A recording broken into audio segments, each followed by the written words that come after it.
Good morning, students. So, we have seen in the previous class infinitive.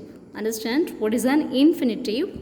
And today in chapters 19, we are going to see bare infinitive and present participle.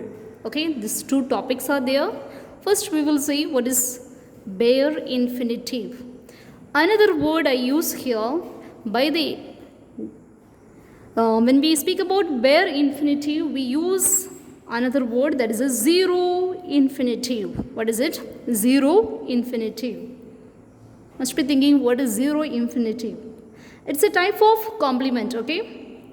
Understand what is the meaning of zero infinitive or bare infinitive? Means it's a type of complement with an infinitive verb form that's not preceded by two. Understand? Preceded by two. So we said about in the previous class, infinitive means before the main verb we are going to use to. But when we speak about bare infinitive, there is no to. That means it's not preceded by the to. Why? Because already we are going to use some base form of verbs. Understand? We are going to use the base form of infinitives. For example, we use these bare infinitive after verbs of perception. Understand? Verbs of perceptions. I remember in class 6th I had taught see, hear, smell. All these verbs are called as the verbs of perceptions.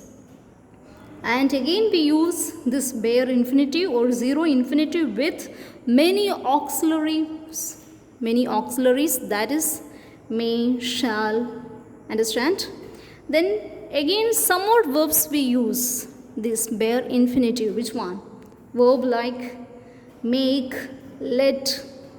Understand? Bare infinitive can be used with main verbs like make, let.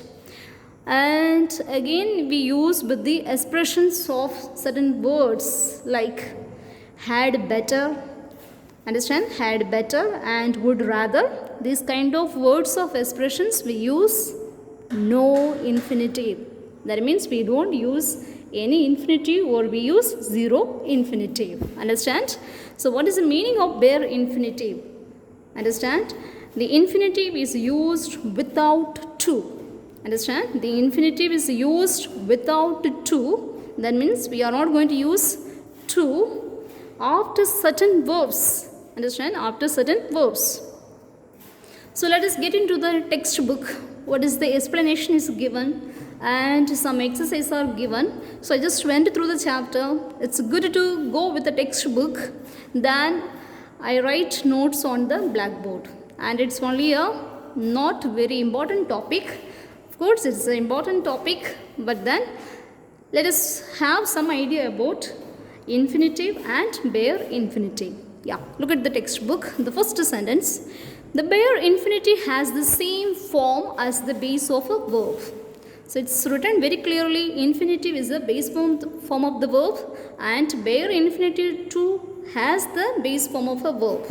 The bare infinitive is used after the modals. I have said here, already I said we use with verbs of perceptions, with auxiliary, with verbs like make, let, and with the expressions we use bare infinitive. So the first sentence here goes, this becomes one of the rule that we use bare infinitive with the modals. Which one? Will, shall, would, should, can, could, may, might, must. Understand? Yes. So the example you can read by yourself. The second rule goes here. The bare infinitive also goes with need, dare. Yes. When we learned about auxiliary verbs and modals, I had spoken about what is the meaning of need and dare. When they are used without do or does, did. That means when the words need and dare, we are not going to use with the tense, any kind of tense. And we use with the questions and questions of negatives. Understand? We use with questions and questions of negatives we use. So here we use infinitive. That means we use which kind of infinitive? Zero infinitive. I repeat here, zero infinitive or bare infinitive means it's not preceded with to. Now look at the one example here. Do I need to come again? Now here look at here. I said that with verb need or dare we don't use I said. But here why did we use? Here we use need is used with do. Why? Because the verbs make and let are followed by an object and the bare infinitive. Understand? The verbs make and let are followed by an object and the bare infinitive.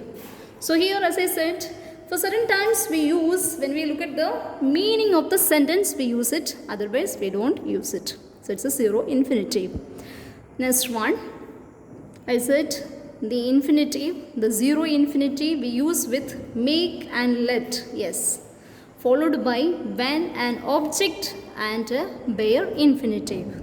So here we don't use infinitive or we don't use any infinitive here.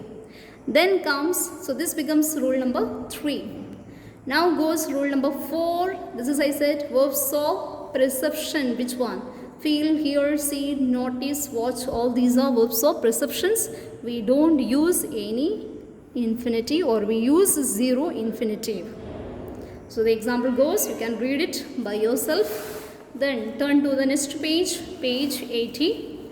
The verbs feel, hear, see, notice, watch can also used with an object and the present participle. Now students, the second topic as I said here, first bare infinitive, then followed by present participle. Okay, so bare infinitive, zero infinitive, which is not preceded with to, article to. Okay, now what is about present participle? Present participle, I write here ing form, present participle with ing form, keep in mind. So turn to the page 80, that, look at here. The verbs, which one? Verbs of perceptions, feel, hear, see, notice, watch. When it is followed by an object and the present participle, we use here ing form. Understand? We use ing form here. Which one? I heard Ruba playing the piano. Understand? So here, what is a verb? I heard, it's a verb of perceptions and we are using here what? What did Ruba hear? She heard it. Who is playing? Ruba playing the piano. So here, playing, it's a present participle. Understand? First form of the verb followed by ing, that is a present participle. So in such constructions, we use the bare infinitive if the action is finished. We use the present participle if the action is unfinished. Students, highlight this.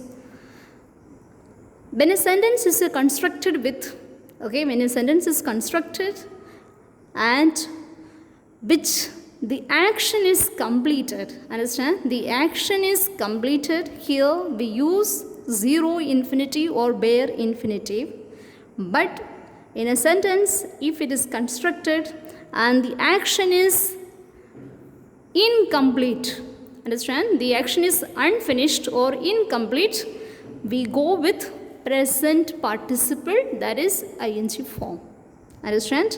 And it's a period of time. It's a period of time, short time.